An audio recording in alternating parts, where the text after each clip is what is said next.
Welcome dear aspirants. जे&के police constable का जो ऑफिशियल पेपर हुआ 2024 में, उस ऑफिशियल पेपर का हम कंपोनेंट वाइज एनालिसिस हमारे इस यूट्यूब पे करा रहे हैं आपको। हमने ऑलरेडी आपको इंग्लिश के क्वेश्चंस कराए। आज के वीडियो में हम आपको 25 क्वेश्चंस कराने वाले हैं जनरल नॉलेज के, जो पूछे गए हैं आपके कांस्टेबल पेपर में। इसके बाद और भी कंपोनेंट्स के ऊपर वीडियोस आ जाएंगे। आप हमारे इस प्लेटफॉर्म को सब्सक्राइब करने के साथ साथ बेल आइकन दबा के रख लीजिए for other video notifications. Screen पे लिखा है कैसे आप हमारा complete constable executive course join कर सकते हैं। आपको मैं ये भी बता दूं, ये कोर्स अभी आपको ऑफर पे मिल रहा है। ₹499 में आपको ये कंप्लीट कोर्स मिल रहा है, जिसमें complete videos, complete notes, complete test series आपको मिल जाएगी। ओके, और जब ये ऑफर खत्म हो जाएगी तो यही कोर्स आपको 2000 के आसपास हमारी एप्लीकेशन पे दिखेगा। अभी ₹499 पे इस कोर्स को ज्वाइन कर लो। ज्वाइन करने का तरीका स्क्रीन पे लिखा है, वीडियो के डिस्क्रिप्शन में या कमेंट सेक्शन में आपको लिंक मिल जाएगा कंप्लीट कोर्स का, वहां से आप ज्वाइन हो सकते हैं। हमारी एप्लीकेशन पे कुछ और कोर्सेज चल रहे हैं, इनको भी आप चेकआउट कर सकते हैं। वीडियो के डिस्क्रिप्शन में या कमेंट सेक्शन में इन सभी कोर्सेज का लिंक होगा, और ऑलमोस्ट ये सभी कोर्सेज अभी ऑफर पे ही चल रहे हैं। चलिए, ये आपका पेपर जो हुआ कांस्टेबल का 2024 में ओएमआर एग्जाम जेके एसएसबी का, इसमें हमने आपको पहला कंपोनेंट कराया इंग्लिश के। ये 25 क्वेश्चंस मैंने आपको बहुत अच्छी तरह से कराए। उम्मीद है कि आपको समझ आ गए होंगे। आज हम देखते हैं जनरल नॉलेज ऑफ इंडिया के questions. General knowledge of India के क्वेश्चंस स्टार्ट होते हैं यहां से। चलिए, बताइए मुझे इस क्वेश्चन का जवाब। आसान पेपर है। इंडिया कब बना रिपब्लिक? रिपब्लिक डे कब मनाया जाता है, बताओ मुझे। तो 26 जनवरी 1950 को रिपब्लिक डे मनाया जाता है। सारे बच्चों को यह पता होगा। आसान है। क्यों मनाते हैं रिपब्लिक डे? क्योंकि इस दिन कॉन्स्टिट्यूशन ऑफ इंडिया जो है वो एनफोर्स हुआ, इसलिए इसको रिपब्लिक डे मनाते हैं। ये डेट भी बहुत इंपॉर्टेंट है। क्यों? क्योंकि इस दिन को बोलते हैं इंडिपेंडेंस डे। क्यों बोलते हैं इंडिपेंडेंस डे? क्योंकि ब्रिटिशर्स से आजादी मिली, इसलिए इंडिपेंडेंस डे बोलते हैं, फ्रीडम डे भी बोलते हैं। ओके ओके, ये डेट इंपॉर्टेंट नहीं है, ये डेट इंपॉर्टेंट नहीं है। अब मुझे एक बात बताओ, मैं एक सवाल पूछता हूं आपको, मुझे बताओ, कॉन्स्टिट्यूशनल डे इंडिया कब मनाता है? कॉन्स्टिट्यूशनल डे इंडिया कब मनाता है? याद रखना, 26 नवंबर 1949। वो इसलिए क्योंकि इस डेट पे कॉन्स्टिट्यूशन फॉर्म हुआ। इस डेट पे कॉन्स्टिट्यूशन ऑफ इंडिया एनफोर्स होता है, लेकिन इस डेट पे कॉन्स्टिट्यूशन ऑफ इंडिया फॉर्म हुआ। 26 नवंबर को फॉर्म हुआ, 26 जनवरी को एनफोर्स हुआ कॉन्स्टिट्यूशन ऑफ इंडिया। सर, अगर 26 नवंबर को ही फॉर्म हुआ था, तभी क्यों नहीं एनफोर्स हुआ? ये बाद में ये डेट क्यों रखा गया? एनफोर्समेंट ऑफ कॉन्स्टिट्यूशन बना तो पहले ही था कॉन्स्टिट्यूशन 26 नवंबर को ही 1949 में, लेकिन ये दिन को क्यों कॉन्स्टिट्यूशन का एनफोर्समेंट डे रखा गया, रिपब्लिक डे रखा गया? क्योंकि 26 जनवरी बहुत इंपॉर्टेंट डे था इंडिया की हिस्ट्री में। 1930 से ही 26 जनवरी को 1930 से ही मानते थे पूर्ण स्वराज डे। पूर्ण स्वराज डे, पूरी आजादी वाला दिन इंडिया पहले से मनाता था 26 जनवरी को। इसकी हिस्टोरिकल इंपॉर्टेंस की वजह से यह डेट फिक्स किया गया। पूर्ण स्वराज डे 1930 से ही मनाया जाता था 26 जनवरी को। क्योंकि लाहौर सेशन हुआ था 1929 दिसंबर में, और लाहौर सेशन में ही इंडियन नेशनल कांग्रेस ने डिसाइड किया कि देखिए, 26 जनवरी जो आने वाला है 1930 को, वो होगा इंडिया के लिए पूरी आजादी वाला दिन, पूर्ण स्वराज डे। और फिर हर साल यही 26 जनवरी मनाया जाता था एज पूर्ण स्वराज डे, इसीलिए 26 जनवरी इंपॉर्टेंट है। तो रिपब्लिक डे आपका ये है, इंडिपेंडेंस डे आपका ये है। लेकिन वो मुझे बताओ, एक सवाल आपको पूछता हूं, रिपब्लिक डे सबसे पहले कौन से साल में मनाया गया? हर साल 26 जनवरी रिपब्लिक डे है, लेकिन पहली बार 1950 में यह मनाया गया। हर साल इंडिपेंडेंस डे 15 अगस्त मनाया जाता है, लेकिन पहली बार 1947 में ये मनाया गया। ओके, चलिए, बहुत सारे क्वेश्चंस आते रहते हैं, जैसे जैसे मैं आपको ये बता रहा हूं ऐसे ऐसे क्वेश्चंस आते रहते हैं। चलो, which country one first football world cup? किसने जीता? और सवाल का सही जवाब है यूरुग्वाय। यूरुग्वाय जो है वो है कंट्री जिसने पहला फुटबॉल वर्ल्ड कप जीता, और ये पहला फुटबॉल वर्ल्ड कप हुआ 1930 में। कहां पे? यूरुग्वाय की ही कैपिटल में। और कैपिटल क्योंकि आता है मॉन्टेविडियो, मॉन्टेविडियो में, और मॉन्टेविडियो है यूरुग्वाई की ही कैपिटल। अच्छा, किस कंट्री ने जीता? यूरुग्वाई। किस कंट्री में हुआ ये फुटबॉल वर्ल्ड कप? यूरुग्वाई। ओके, चलो क्लियर है। अच्छा, ये भी सवाल आता है, बहुत बार आ चुका है, फुटबॉल वर्ल्ड कप को सबसे ज्यादा कौन सी कंट्री ने जीता है? मैक्सिमम नंबर ऑफ टाइम्स कौन सी कंट्री ने जीता है? 5 बार उस कंट्री ने वर्ल्ड कप फुटबॉल का जीता है, और उस कंट्री का नाम है, बताइए बताइए जल्दी। Brazil. Very good. Who was the first home minister of India? First home minister of India मुझे बताइए जल्दी। देखिए, मैं आपको थोड़ा आइडिया देता हूं, फर्स्ट होम मिनिस्टर भी वही थे, फर्स्ट डिप्टी प्राइम मिनिस्टर भी वही थे, उसको बोला जाता था आयरन मैन ऑफ इंडिया भी। अब मुझे बताओ, सरदार वल्लभ भाई पटेल आपके दिमाग में आया होगा सही जवाब। देखो भाई, राधा कृष्ण जो है ये फर्स्ट वाइस प्रेसिडेंट थे, लाल बहादुर शास्त्री प्राइम मिनिस्टर बने थे बीच में, अच्छा डॉक्टर राजेंद्र प्रसाद ये फर्स्ट प्रेसिडेंट थे, ठीक है, ओके। चलिए नेक्स्ट क्वेश्चन, वो इंडिया का कौन सा बंदा है इनमें से जिसने कंप्यूटर को हराया मैथमेटिकल विजार्डरी में, कैलकुलेशंस में कंप्यूटर को हराया, कंप्यूटर को भी हराया? और मैं आपको बताऊं, ये 4 ऑप्शंस में उस इंसान को बोला जाता है ह्यूमन कंप्यूटर, क्योंकि वो कंप्यूटर को हरा चुका है। ह्यूमन कंप्यूटर, वो फास्टर देन कंप्यूटर है, और उनको मिला अवार्ड, रिकॉर्ड है उनको, और उनका रिकॉर्ड है जीनीज बुक ऑफ वर्ल्ड रिकॉर्ड्स में भी, उनका जो रिकॉर्ड है शामिल हुआ जीनीज बुक ऑफ वर्ल्ड रिकॉर्ड्स में 1982 के आसपास। कहां पे? जीनीज बुक ऑफ वर्ल्ड रिकॉर्ड्स में। उनका वो जो रिकॉर्ड है वो क्या था? रिकॉर्ड ये था कि 13 डिजिट वाले नंबर, 13 डिजिट वाले नंबर जो 2 थे उनको मल्टीप्लाई किया 28 सेकंड्स में। ये जो खतरनाक रिकॉर्ड था कि 13 डिजिट वाले नंबर उनको मल्टीप्लाई करना 28 सेकंड्स में, ये बहुत फास्ट कैलकुलेशन है, और इसका जो ये रिकॉर्ड है वो दर्ज हुआ 1982 में जीनीज बुक ऑफ वर्ल्ड रिकॉर्ड्स में। अब सही जवाब मुझे बता दो। सही जवाब इसका है शकुंतला देवी। शकुंतला देवी है सही जवाब। Okay okay, Indian to beat mathematical calculations, Shakuntala Devi. The first newspaper published in India was, वो कौन सा पहला न्यूज़पेपर है जो इंडिया में पब्लिश हुआ? मैं आपको बताऊं 1780 के आसपास वो स्टार्ट हुआ। 1780 में वो न्यूज़पेपर आया, और कलकत्ता में वो आया, या कलकत्ता में, और फाउंडर था उसका J.A. हिक्की। उसको इसीलिए कभी कभी बोलते थे हिक्कीज बंगाल गैजेट। अब मुझे बताओ कौन होगा ऑप्शन? थोड़ा मिलता जुलता नाम है, हिक्कीज बंगाल गैजेट, क्योंकि फाउंडर इस न्यूज़पेपर का हिक्की था, J.A. हिक्की। कलकत्ता में ये स्टार्ट हुआ 1780s में। अब Bengal gazette, Hicky Bengal gazette, तो ये आपका बंगाल गैजेट, इसको हिक्की बंगाल गैजेट भी बोलते थे, क्योंकि यही आपका फर्स्ट न्यूज़पेपर स्टार्ट हुआ 1780 के आसपास। अगर हिंदू की बात करें तो ये तो बाकी बाकी तो 1800s में आए, 1878 में आया अमृता भारत, सॉरी 1878, ओके, ये आया 1868 में। टाइम्स ऑफ इंडिया आया 1838 में, बंगाल गैजेट जो है वो आया 1780 में। ठीक है, चलो ठीक है, सबसे पहले तो यही आया, बात खत्म। सही जवाब सी। अब उसके बाद आगे चेक करते हैं।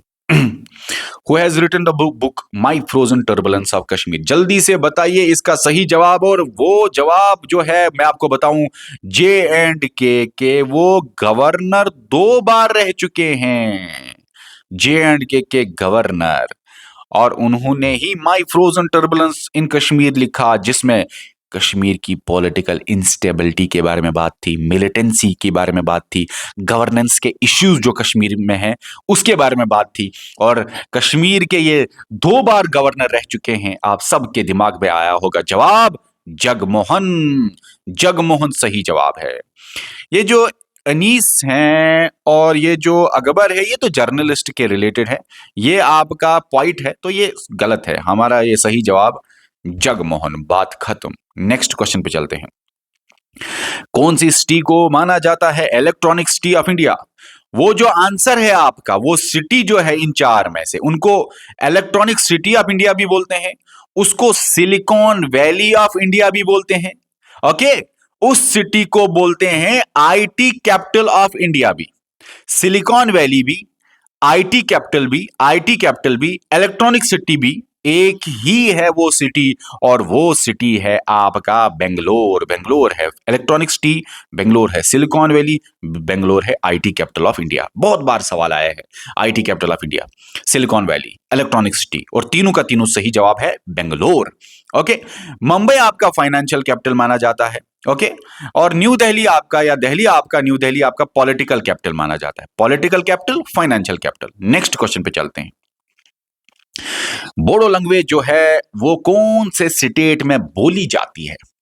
देखो, बोडो लैंग्वेज बोली जाती है कौन से स्टेट में, मैं आपको बताऊं, वो स्टेट है नॉर्थ ईस्टर्न इंडिया में, क्योंकि बोडो लैंग्वेज फेमस है नॉर्थ ईस्टर्न इंडिया के पार्ट में ही। और आप बताओ सही क्या होगा? सही है आसाम। तो आसाम में बोडो लैंग्वेज बोली जाती है ज्यादातर। Capital of Indian union territory Lakshadweep. देखो, लक्षद्वीप की कैपिटल आपका, मुझे बताइए, ये सारे के सारे कैपिटल्स के बारे में बताइए, मुझे बताइए कौन सी कैपिटल है, बताइए, जल्दी बताइए, आसान है। कावाराटी है आपका पहला सही जवाब, लक्षद्वीप की कैपिटल। दिल्ली जो है वो है capital of India, capital of India Delhi जो है ना, ये कैपिटल ऑफ इंडिया है। पोर्ट ब्लेयर है capital of Andaman and Nicobar islands. Okay, Pondicherry जो कैपिटल है वो पौंडीचेरी सिटी असल में कैपिटल है पौंडीचेरी यूटी की। ओके, तो यहां पे कावाराठी है सही जवाब, और लक्षद्वीप इंडिया का स्मॉलेस्ट यूटी है इन टर्म्स ऑफ एरिया। कितनी बार ये सवाल आया है, smallest UT in terms of area, Lakshadweep. Okay, what is the name of United Nations body that settle? अच्छा, यूएन की बॉडी, देखो ये सारे के सारे रिलेटेड है यूएन। इनमें से बताइए कौन सी है यूनाइटेड नेशन का ऑर्गन या body that settle legal disputes between member states? आपका सही, लीगल डिस्प्यूट्स की बात आ गई तो मेंबर स्टेट्स मतलब कंट्रीज के बीच में बॉर्डर डिस्प्यूट हो, मैरीटाइम डिस्प्यूट हो, कोई भी डिस्प्यूट हो, उसको सेटल करता है। बताइए, International Court of Justice. Disputes आ गया तो कोर्ट आ गया, आप इसको आराम से कर सकते हैं। जनरल असेंबली में डिस्कशन होता है, डिबेट्स होता है ग्लोबल इश्यूज पे। ओके, सिक्योरिटी काउंसिल क्या करता है? सैंक्शंस लगाता है, मिलिट्रीज इश्यूज के साथ डील करता है, सिक्योरिटी के साथ डील करता है। ये ह्यूमन राइट्स क्या करता है? ये ह्यूमन राइट्स को प्रोटेक्शन करता है। इंटरनेशनल कोर्ट ऑफ जस्टिस क्या करता है? ये डिस्प्यूट्स जो है उसको सेटल करता है। ओके, उसके बाद अनदर क्वेश्चन, जल्दी दीजिए, इस सवाल का जवाब जल्दी बताइए। Which of the following countries not लिखा है मेंबर ऑफ सार्क? सार्क का मेंबर नहीं है। सार्क मतलब south Asian association for regional corporation, जो एस्टैब्लिश 1985 के आसपास हुआ। इनमें से कौन सा सार्क की कंट्री नहीं है? सार्क की कंट्रीज आपको सारी की सारी याद होनी चाहिए। इंडिया है, पाकिस्तान है, बांग्लादेश है, श्रीलंका है। अब देखो ऑप्शन की बात आएगी, नेपाल भी है, भूटान भी है, मालदीव्स भी है, ये सारे के सारे ऑप्शंस में। अफगानिस्तान भी है। मुझे बताओ अब कौन सा नहीं आया? फिर से बोलूंगा, इंडिया है, पाकिस्तान है, बांग्लादेश है, श्रीलंका है, नेपाल है, भूटान है, मालदीव्स है, अफगानिस्तान है, और म्यांमार नहीं है, क्योंकि हमको बोलना था नॉट द पार्ट।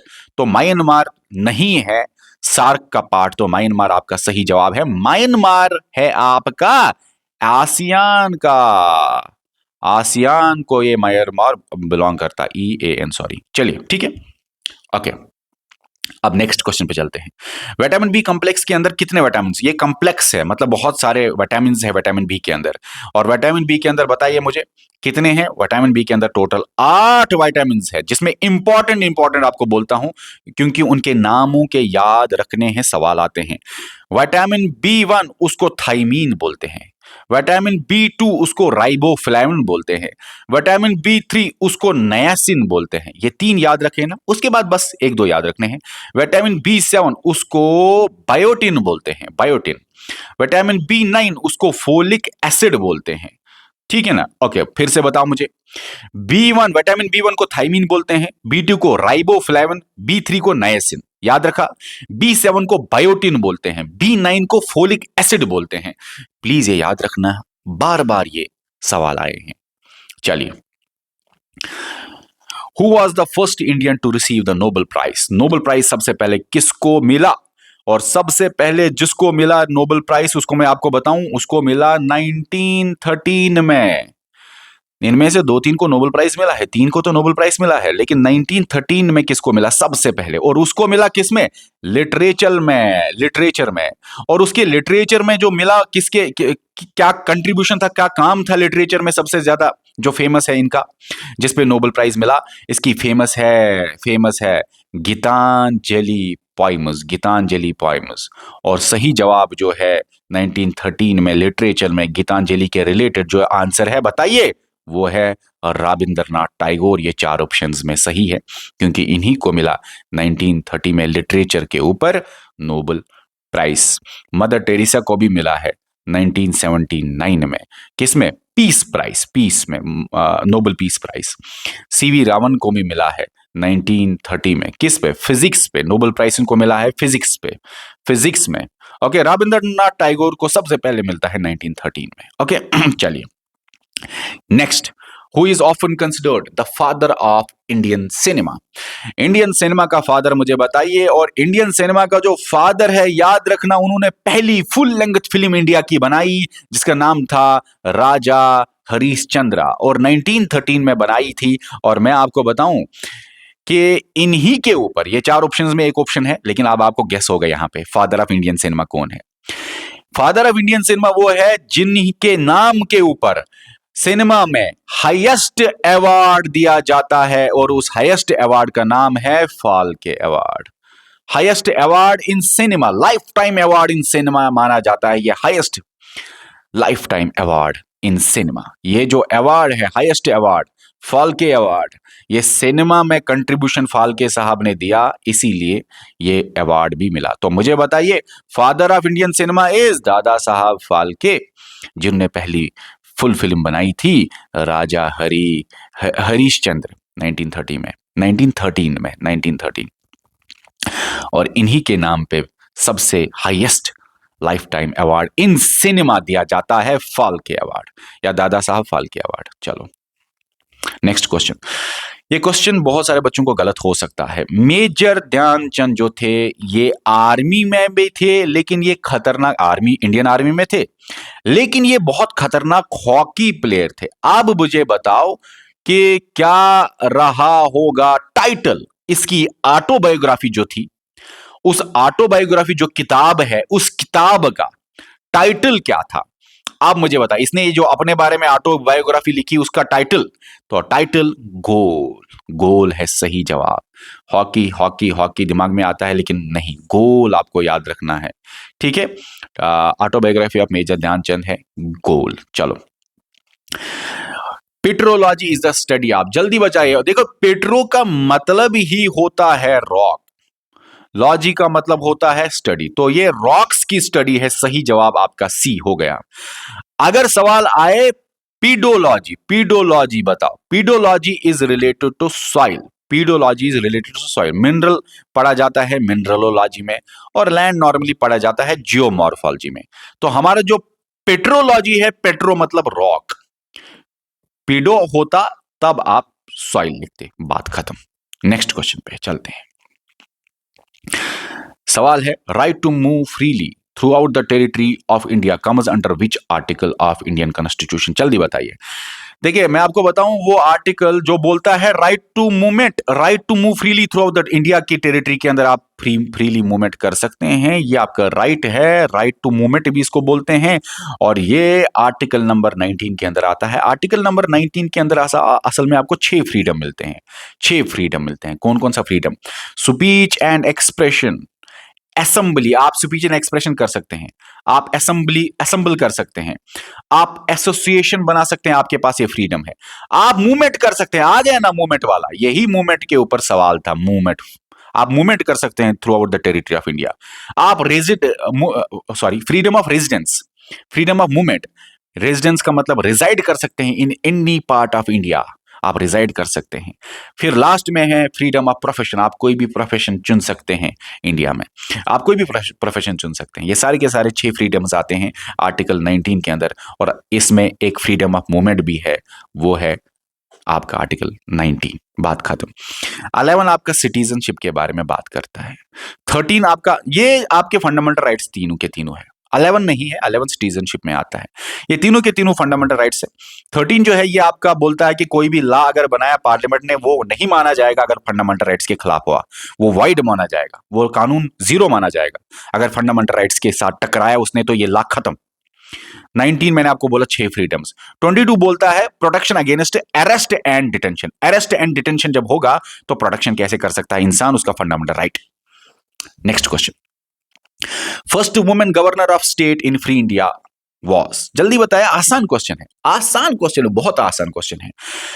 पहली women women women women women governor एक स्टेट की कौन बनी जब इंडिया फ्री हुआ? तो 1947 में ही वो बनी। बताइए, गवर्नर ऑफ यूपी की बनी, वो यूपी की गवर्नर बनी और उसको नाइटिंगेल ऑफ इंडिया भी बोलते हैं। अब मुझे जवाब बताओ। सही जवाब है सरोजनी नायडू। Very good. देखिए, इंदिरा गांधी जो है ये आपकी पहली वुमेन प्राइम मिनिस्टर है, प्राइम मिनिस्टर है। ओके, और सरोजनी नायडू जो है ये आपकी पहली वुमेन गवर्नर है। किसकी गवर्नर? यूपी की गवर्नर। चलो बात खत्म। पहली women governor of state Indira Gandhi, prime minister of India, पहली women prime minister of India. Junta क्या होता है? देखो, जुंटा एक ग्रुप है, लेकिन ये ग्रुप है मिलिट्री का ग्रुप। ये मिलिट्री का ग्रुप है जो क्या करता है, जो मिलिट्री रूल किसी टेरिटरी के ऊपर चालू करता है, मिलिट्री रूल।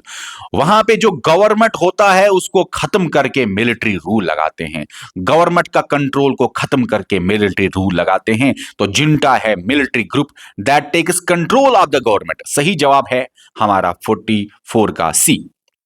उसके बाद आप मुझे बताओ, ये जो गिप मोची माउंटेन है, गिप मोची माउंटेन बहुत इंपॉर्टेंट सवाल, इस पे बहुत बार आए हैं। वो ट्राई जंक्शन पे है, मतलब 3 कंट्रीज के जंक्शन पे है। ट्राई जंक्शन 3 कंट्रीज के बॉर्डर पे है। चाइना एक साइड है, भूटान एक साइड है, इंडिया एक साइड है। लेकिन सवाल है, इंडिया का कौन सा स्टेट आता है इंडिया के साइड में गिप मोची माउंटेन में? तो जो गिप मोची माउंटेन है, यहां से चाइना, भूटान और इंडिया है, लेकिन इंडिया का कौन सा स्टेट है ये आपको बताना है। और मैं आपको बताऊं, ये गिप मोची माउंटेन जो है इंडिया के साइड, जो गिप मोची माउंटेन है, ये आपका डोकलाम प्लेट्यू, बड़ा इंपॉर्टेंट, कितनी बार सवाल आया है। डोकलाम प्लेट्यू के नजदीक है, डोकलाम प्लेट्यू। अब मुझे बताओ कौन सा स्टेट है, डोकलाम के साथ थोड़ा सा कनेक्ट हो गया होगा। सिक्किम है सही जवाब, सिक्किम है सही जवाब। चलो, fertile land between two reverse, दो पानियों के बीच में जो फर्टाइल जरखेज लैंड होती है उसको बोलते हैं दौब। दो रिवर्स के बीच में दौब उसको बोलते हैं। जैसे गंगा यमुना के बीच में गंगा यमुना दोआब। अच्छा, मुझे एक बात बताओ, क्योंकि बहुत बार आया है, ये बारी दोआब कौन कौन से रिवर के बीच में फर्टाइल लैंड है? कौन कौन से रिवर? बारी रिवर और रवि रिवर। रिचना दोआब, चलो बताओ जल्दी, नीचे जल्दी बताओ। रिचना दोआब बताओ। आर से रवि रिवर, सी से चिनाब रिवर। रवि और चिनाब के बीच में जो लैंड है उसको बोलते हैं रिचना दोआब। ओके, चलो। अच्छा, एक और है बिस्त आता है। बारी और सतलुज रिवर्स के बीच में जो फर्टाइल लैंड है उसको बोलते हैं बिस्त दौब। तो दौब है fertile land between two reverse. Okay, which territory has banner? वो मुझे बताओ कौन सी कंट्री है, कौन सी टेरिटरी है जिसने बैन किया पॉपुलर एप्स, व्हाट्सएप को बैन किया अपनी कंट्री में, वी चैट को बैन किया, गूगल ड्राइव को बैन किया अपनी कंट्री में। लेकिन कहां पे? पूरी कंट्री में नहीं, गवर्नमेंट डिपार्टमेंट्स के अंदर जो कंप्यूटर्स है सिर्फ उधर ही बैन किया। फिर से बोलूंगा, गवर्नमेंट डिपार्टमेंट के अंदर के कंप्यूटर्स जो है, गवर्नमेंट कंप्यूटर्स, उसी को बैन किया क्योंकि साइबर सिक्योरिटी कंसर्न्स बहुत थे। साइबर सिक्योरिटी प्रॉब्लम्स की वजह से वो कंट्री ने बैन किया गवर्नमेंट डिपार्टमेंट्स के अंदर कंप्यूटर्स को, इन एप्लीकेशंस को, WhatsApp, WeChat, Google drive. और सही जवाब है आपका Hong Kong. Central agricultural university situated in, सवाल का जवाब बताओ। और ये सिचुएटेड है इम्फाल। तो बताइए मुझे इम्फाल, या और ये इसका काम क्या है? नॉर्थ ईस्टर्न स्टेट्स को ये ज्यादातर सर्व करता है, नॉर्थ ईस्टर्न स्टेट्स। तो नॉर्थ ईस्टर्न स्टेट से और इम्फाल से आपको आइडिया हो गया होगा, सही जवाब इसका मणिपुर है, मणिपुर है सही जवाब।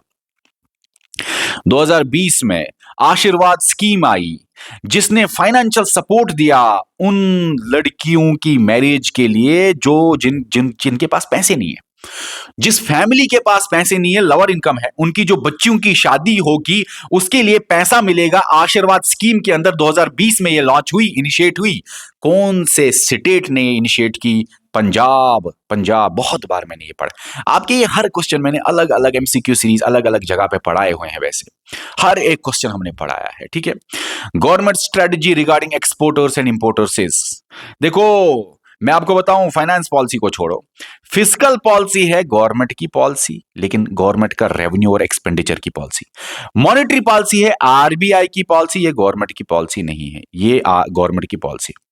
कमर्शियल पॉलिसी है related to import and export. Monetary policy आपका इन्फ्लेशन डिफ्लेशन कंट्रोल करता है आरबीआई, लेकिन एक्सपोर्ट और इंपोर्टर्स की गवर्नमेंट स्ट्रेटजी उसको बोलते हैं कमर्शियल पॉलिसी, और उसका और एक नाम है ट्रेड पॉलिसी। बहुत इंपॉर्टेंट, ट्रेड पॉलिसी, ठीक है। तो ये आपका जनरल नॉलेज ऑफ इंडिया के क्वेश्चंस खत्म हुए। अब हम आपको कराते हैं जनरल नॉलेज ऑफ जे के क्वेश्चंस।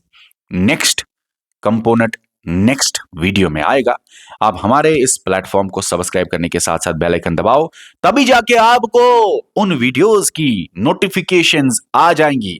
सब्सक्राइब तो आप लोग करते हैं, लेकिन बेल आइकन नहीं दबाते हैं। मैं बार बार पिछले 2-4 दिनों से बोल रहा हूं। और आपको ये भी बता दूं, कंप्लीट कोर्स कांस्टेबल का ज्वाइन करना है तो वीडियो के डिस्क्रिप्शन में या कमेंट सेक्शन में लिंक के जरिए ज्वाइन हो जाइए, ऑफर खत्म होने से पहले।